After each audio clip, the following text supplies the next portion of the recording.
what is the cost for men? Yeah. So just, I mean, this flows really well into what we were just talking about, which is women don't necessarily know the radiance that's available to them because we don't have a cultural archetype. Mm. Similarly, men don't know the kind of honor and character and service that's available to them because there's not necessarily that cultural archetype either. And this is a little tricky because you say, what's the cost to men? Well, it's actually interesting because it's more work. What's available to men is to step into service, into loving service in a way that's just not exemplified a whole lot. Mm. And you go like, if you're not there, you're going to say like, well, why the hell would I want to expend more energy doing loving service to the people around me? Like, it doesn't make sense. That sounds costly. It sounds draining. It sounds exhausting. These are males who have not experienced the rightness and the congruence of what it means to align with that energy, that loving service, and to be lit up by who they become in that role. Mm. And so it's actually, yes, it's more quote unquote work to be a man who is aligned with loving service.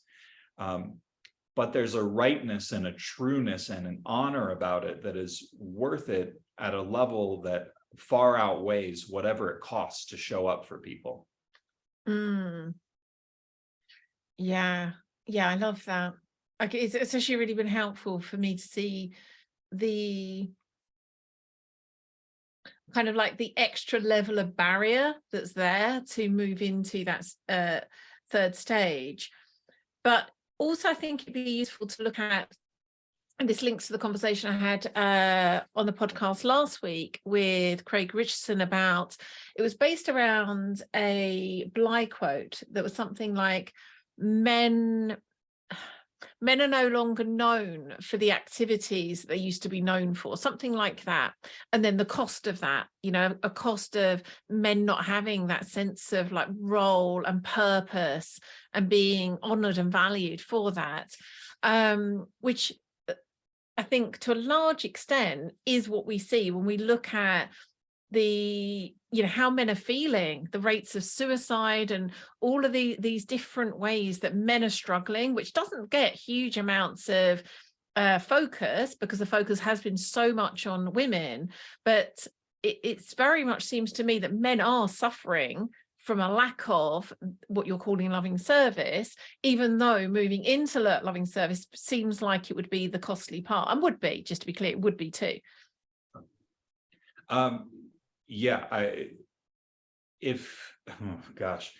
This is the paradox of being a man in loving services. That's exactly the medicine that you need to come out of the depression. It's exactly the medicine we need as men to rise from the muck and being discarded and feeling uncared for. We don't need what women need. Like, we don't necessarily need to go to therapy and talk about our feelings, though there's a place for that. What's actually needed in the male psyche is to have a place to push into the universe and to watch it push out the other end, as Steve Jobs said. We need to see ourselves as the cause of something happening.